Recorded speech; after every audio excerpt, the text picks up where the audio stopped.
Hi everyone, Nigel Saunders here. I am heading outside for day 2 of working on my spherical branch pruners. Alright, let's head outside now. Oh my goodness. Well, it has snowed. And it has snowed a lot. Wow.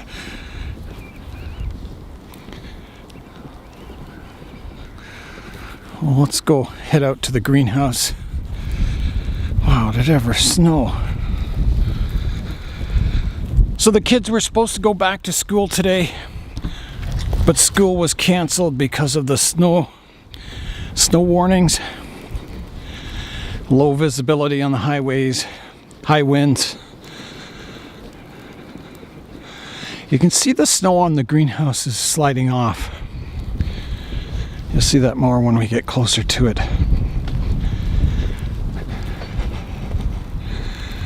Yeah, it is a winter wonderland out here. It's not too cold today. We're at -7 degrees Celsius. Yeah, you can see the snow. See how it slid off the roof? And there's a pile down at the bottom here.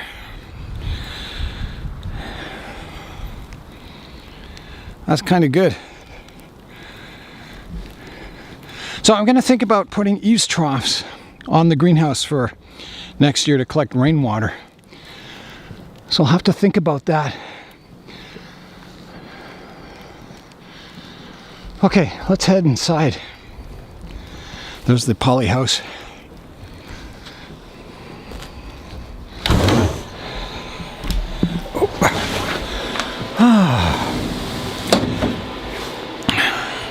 So there's today's project. I tracked a little snow in the greenhouse here. Look at it on my boots. Oh my goodness. So my water in here, this bucket is thawed. This one still has a bit of ice in it. Today's temperature in the greenhouse is 8 degrees Celsius, so that's not too bad. Outside right now, it is -4. Now this one always seems to read high compared to what the weather says. Now I don't know if it's the sensor is out here close to the glass and maybe it gets a bit of heat from the greenhouse, but it always seems to read a little high. Alright, let's get to work today. I started the work on my spherical branch pruners yesterday. They were all rusty and pitted, so I sanded and filed them down, getting the basic shape established. I also kind of refined the design a bit, radiusing corners and making the tool look a little nicer. Today I'm going to be doing more finishing. I'm going to sharpen the blades so they cut really nicely, and I'm going to try bluing the tool. And I'm not going to use the gun bluing acid. I'm going to use vinegar, and it'll put kind of a dark grayish black patina on it. I think it'll look really good, so I'm going to be doing that today also. For the restoration project on my pruners, I wanted to use materials that are available anywhere, so sandpaper, files, and vinegar for the bluing. I'm continuing the sanding today, trying to get rid of all the file marks, so I want to get it as smooth as I can using this 400 grit. And once that's nice and smooth, then I'll move up to a finer grade of sandpaper to polish it even further.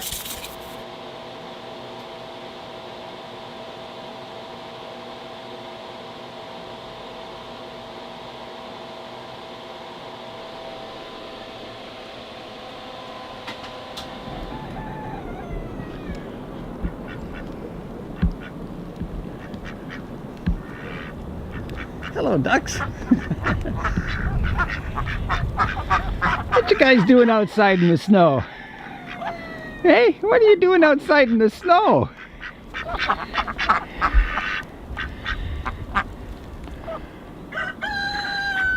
You enjoying it? Is it ever snowing out? Everything's covered in snow out here. Okay, back inside. Keep working away. When you're sanding these handles, the parts that are nice and smooth, the sandpaper just glides over them. But the areas that are rough, you can kind of feel a difference. There's more drag to the sandpaper. So you can kind of feel where it's rough and where it needs more sanding. The other parts that are smooth, it just slips right off it. Like that's really nice there. It feels so nice.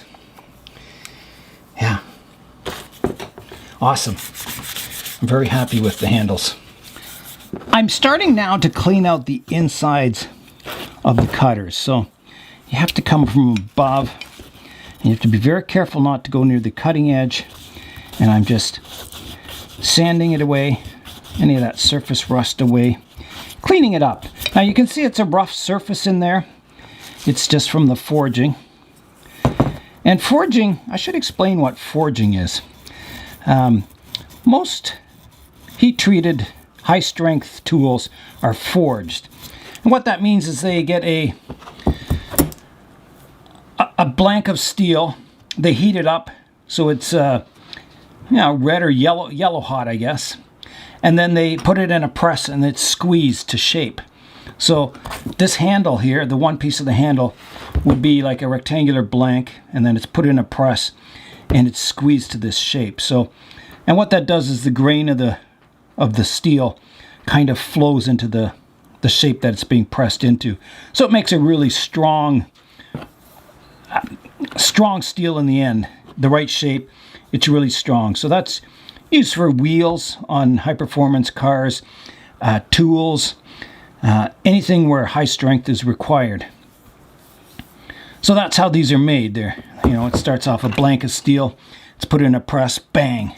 And sometimes it's done in many stages. They might, the first press will shape it to a certain shape. They'll heat it up again, put it in the second press it again, heat it up again, third press it again.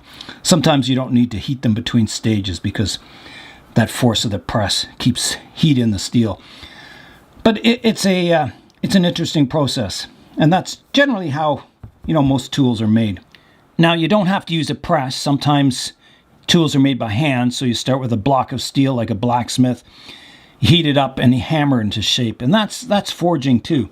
You can also, there's a thing called cold forging where the steel is shaped without heating the steel up. So it's just, you start with a block of steel and you hammer it and you deform the steel until it becomes the right shape. So that's what forging's all about, shaping the metal without, machining it or casting it. There's a couple of methods you can use when doing the vinegar treatment. One is you can just soak the tool in vinegar overnight and it'll turn black by morning.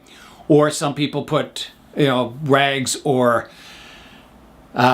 paper towels soaked in vinegar around the tool and leave it overnight, and in the morning it's kind of black. I find that type of treatment, it leaves a little more unevenness on the black finish. So I think soaking it in vinegar overnight is better than applying rags around it. The other method is you can do it, a faster method is to put it in boiling vinegar, which is what I'm going to do today. And it only takes 3 to 5 minutes, and you'll get a strong enough reaction. When you pull the tool out, it'll have turned black. Now, after you've done the vinegar treatment, you have to put an oil on it because it's not totally rust proof. You got to oil it up, and that will be your finished tool then. And it should have a nice patina on the handles. It won't be shiny like this. It'll be sort of it'll have that black used look, I guess, which is how the tool was when I originally got it. It had the black handles and most of the nose was black except for the shiny part on the end here, right here, and where it was ground away at the top and the bottom down here. So yeah, we'll try and restore it back to its original look. I've got my pruners all ready to do the vinegar bath on it, or blackening of it. There's a few areas that are really hard to get into. This is a kind of tool you could spend 4 days finishing it, getting it perfect. Some people even drill out the rivets, work on each side of the tool separately, then reassemble it with a new rivet, tension the rivet to get the right amount of tension on it. Yeah, you can really take tool restoration to an extreme. But I think because I'm having a black finish on this, I don't think it's as critical that I get every surface perfectly like chrome or anything, or satin chrome. I think this is going to be really good. So I'm going to prepare the vinegar and the hot plate now. And I'll have to do this outside because it's going to be very fumy. I'm going to do the vinegar blackening on the bench here. So I'll have to clear it off. There's my pot under here, my 3D printed pot. There it is. I better put that over here, and I'll get the rest of the bench cleared off.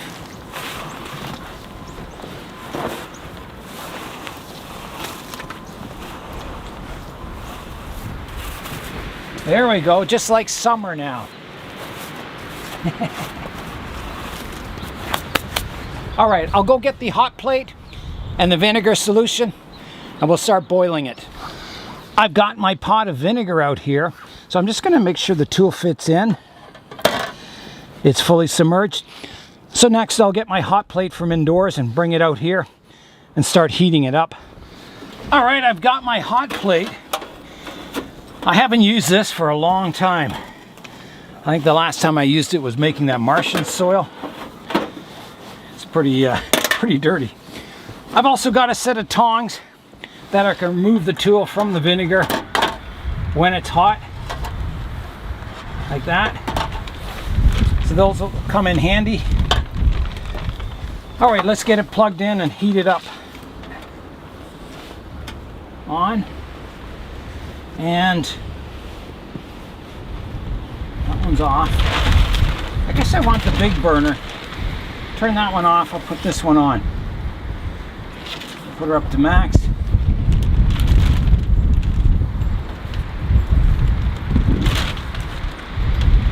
Okay, now we just wait. So the regular rust is iron oxide, which is, I think, FeO, 1 oxygen. This will be FeO3, so it's a black rust that it'll build up on the outside surfaces. And that's more resistant. It's not like the red oxide rust that keeps decaying. This kind of builds up a coating and then it kind of stops. Now you do have to oil it afterwards to kind of stabilize it. But other than that, it should be a good coating. Once it starts to react, you should see bubbles coming off of the steel.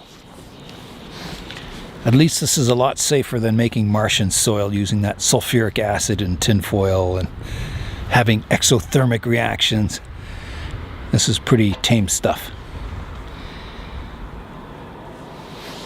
I think I'll just back the camera away. I don't think that stuff is very good for the lens, so I'm going to move it back a little further. So you can see the bubbles forming, especially around the jaws there.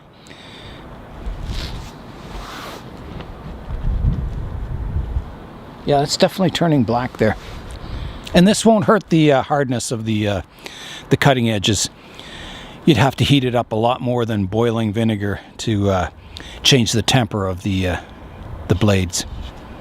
So it's been a couple of minutes now.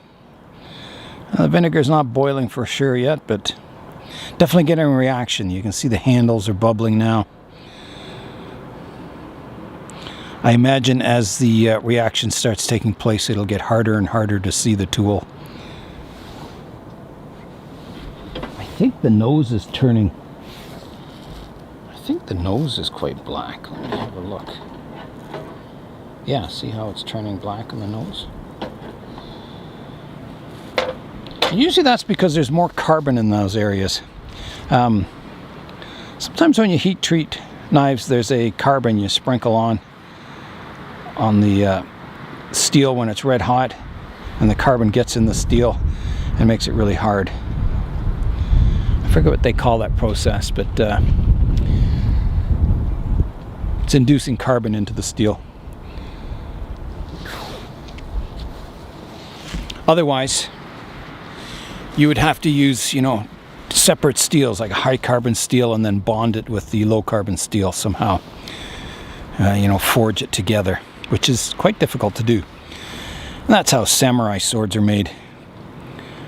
Different grades of tool steel forged together. I believe. I thought about ordering some of that gun bluing stuff you put on it.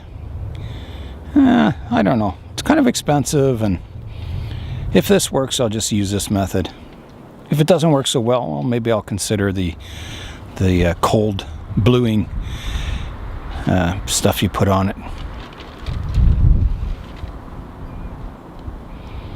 Whew, smells like a French fry wagon. If anyone's walking by the neighborhood, they'll smell all this vinegar and go, ah, French fries. So it's definitely turned a cool color. I like that kind of silvery, metallic look to it. It looks really cool. Now with this process, you can get some spots of the iron oxide rust on it too. But you just kind of oil those up and wipe them down and it goes away. But it is possible to get, you know, spots of the red oxide rust mixed in with this black kind of rust. Well, we're getting up a good head of steam here. I don't know if it's possible to boil this vinegar outside here. There's so much wind. I had this problem when I was making the Mars soil. Every time the wind blows, it cools it down. Maybe I'll try and block the wind with something.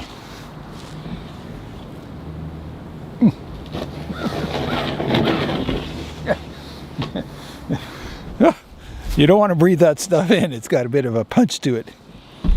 I just kind of got a whiff of it with my nose, and it's like, whew, kind of hits you. I think I'm going to turn the tool over now. Definitely reacting now. You can see kind of clouds of dark stuff coming off the steel. And you can see all the fumes coming off of it. So I think it'll take longer. You know, I said 3 to 5 minutes. I think that's under good conditions when you don't have a cold wind blowing on your heating element. So I think it'll take a little longer. So we'll come back in maybe, I don't know, maybe 10 minutes or so. I think we'll just leave it cook there for a while, come back and see how it's doing. It was getting really windy out, so I put a lid on top of the pot, just a block of wood. So I'm hoping that kind of keeps it boiling a little better. Seems to be working quite well. Lots of steam coming off of it anyway. I had to add some more vinegar to the pot. It was starting to boil down and get kind of low and the tool was sticking out the top. So I did that. So far the tool isn't very black. It's charcoal gray at the best. I don't even know if it's that dark. So I'll just keep boiling it away. We'll see what happens. I'm hoping that maybe, you know, this technique works best on high carbon steel. I'm wondering if it'll even work on these mild steel handles. We'll see. Well, it's been boiling for a while now. I'm going to pull it out and see what's going on. I put this stuff here to kind of block the wind a bit. Let's have a look at it.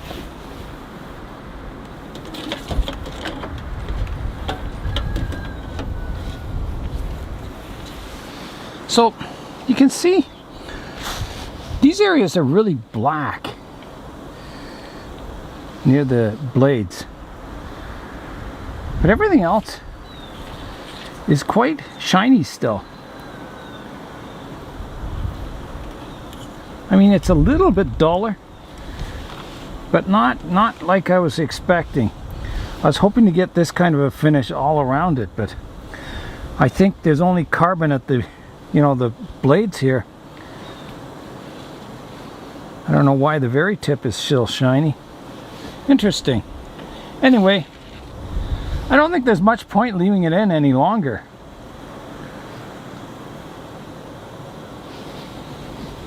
I'll set that down in the snow here to cool.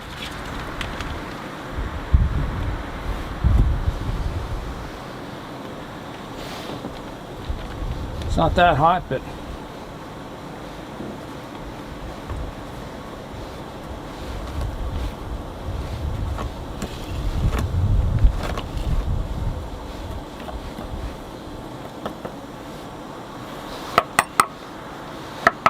Yeah, I'd say that experiment kind of failed. Now, let me get my tool out of the snow here.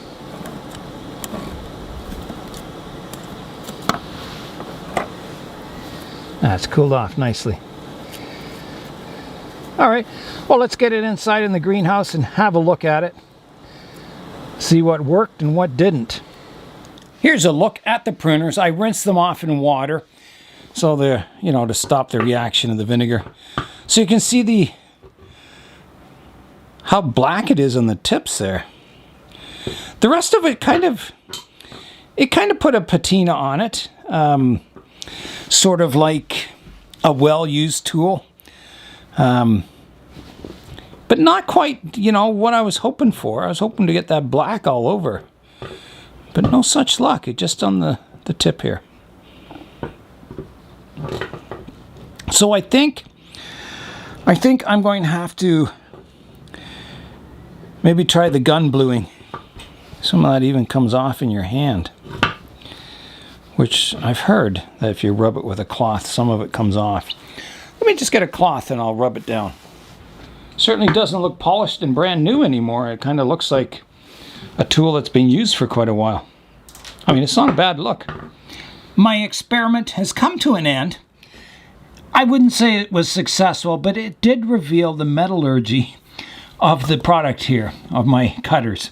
So you can see wherever there was carbon in the steel, so this must have been case hardened. I was trying to think of the term where you have a thin hardened layer on the outside part of the steel. So it must be case hardened. You can see how it's case hardened near the cutting edges. And then where it's been sharpened, you can see maybe some of that case hardening has disappeared. No case hardening inside the jaws, just on the outside here. So the rest of it is just mild steel. Very little reaction with the acid. So, yeah, that's interesting. So what I've done, I've ordered the gun bluing kit. I think it's Birchwood Super Bluing or something. No, Perma Bluing. That's what I got. So, yeah, you brush that on and it'll turn it the black color. So that'll come in it says 2 to 10 days. So, yeah, it'll take a while. I watched a lot of YouTube videos on blackening steel with the vinegar, and they never mentioned that you need high carbon steel to do it with. It just didn't seem to work on mild steel at all. So yeah, I'll wait for that bluing compound to come in and we'll give that a go. My next step with this tool is to sharpen the cutting edges. So you can't sharpen them from the inside because it's hard to get in there. So all the sharpening has to be done on the outside curvature of the blades. So this blade, this one is the high blade and the other one tucks underneath the cutting edge. And what you have to do is you have to hold it up to the light and look for a gap in between your two blades. You can kind of angle it and then see where the two edges are contacting and where there's a gap. So wherever they're contacting, you have to kind of sharpen that away, reducing the cutting edge until it makes full contact all the way along. So that's what I'll do next. I'm going to use this Japanese water stone to sharpen it with. It's Grit 4000. It was made in Osaka, Japan by the Matsuang Stone Company Limited. So it says to soak the stone in water for 3 minutes before using, and then keep your tool lubricated with water, and that makes sure your stone doesn't clog up with fine metal dust. It kind of washes it out and keeps the stone clean. So that's what I'll do. I'll soak the stone for about 3 or 4 minutes in water, and then we'll start the sharpening. I'm going to put the stone in my bucket of rainwater here. I'll let that soak. I'm all ready to begin the sharpening of my tool. I've got a watering can here, the one that Jay from Blue Jay Bonsai gave to me, to sprinkle over the tool as I work on it. And I've got my water stone all soaked with water, so I'm ready to go. I'm holding the tool up to the light, and I can see a gap up at the top here, which means I have to remove material down below. And I can feel a bit of a lip here, So I'm going to remove the material from the closing jaw, the one that tucks underneath. All right, I'm ready to begin, so I'm going to re-soak my water stone just quick. So this is the jaw I want to take off. It's the one that tucks underneath the other one. So I've just got to get my stone, and you just want to rub it back and forth. To find the right angle on the blade, you start shallow and increase it until you find the cutting edge just digging into your stone a bit. Like right there. Right there. And then you know you've got the right angle. And this is a 4,000 grit stone, so it removes very little material. So you don't have to worry about, you can see it taking the material off here. And see how it sheds from the stone, so you just keep dipping it to keep your stone clean. Yeah, it removes very little material at a time. So you can just make a very precise edge with it, and it'll be very sharp. You have to watch your finger, you don't cut yourself on it, because these cutting edges get very sharp. And I want to check my gap all the time in the light. So just work away slowly, always checking your gap to get those jaws to close up so the one tucks just under the other one. It's getting better. It's getting better already. Now the other part you can adjust, if they're not closing enough, is this pin here. You can see how this handle comes up and hits the pin. If they're not closing enough, if you had to sharpen them more and you get a slight gap all the way down, then you've got to take some material off the inside of the pin so they close a little more. So that's another thing you can watch for. You can just do the same thing, just run your stone against the edge of the pin and take a slight amount of material off it and check your gapping, and just keep checking, rechecking until you get everything fitting just right. These stones are quite expensive too. I got this on sale because it came with I think it was this corner had a chip out of the corner, or maybe this one. And it was like half price. I think it was this one, yeah.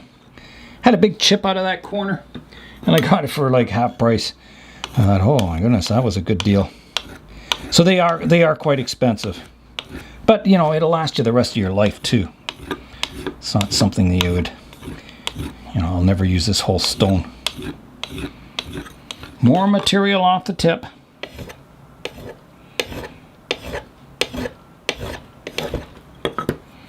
Okay, I'll check my bite again. Oh, look at that. You can actually see it punching through. It's so sharp. So I'm still just missing a little bit there. So I would say a little bit off the top and a little bit off the bottom now. It's getting very close.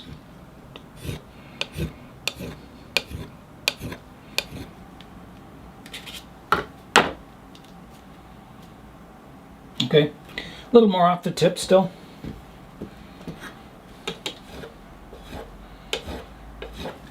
I have finished the sharpening of my tool.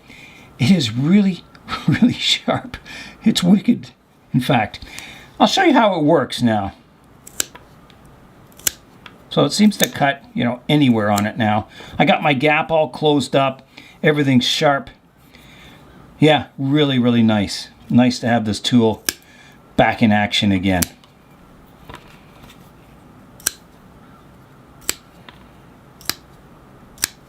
Working really nice. It just cuts through this wood like it's nothing.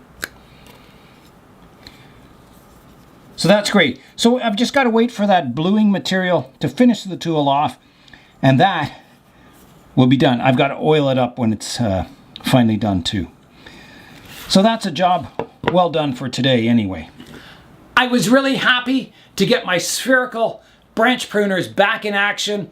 They work fantastic. They feel good in the hand, and once I get that bluing for them, they'll just look fantastic, I think. So I can hardly wait to get that. It'll take 2 to 10 days to get that stuff in. So Yeah, the vinegar was a bit of a disaster today. It kind of revealed my metallurgy, that these are just case hardened. But yeah, sometimes you learn by failure. And I certainly do that a lot. So that's all for today. I'm Nigel Saunders. Thanks for joining me in the Bonsai Zone.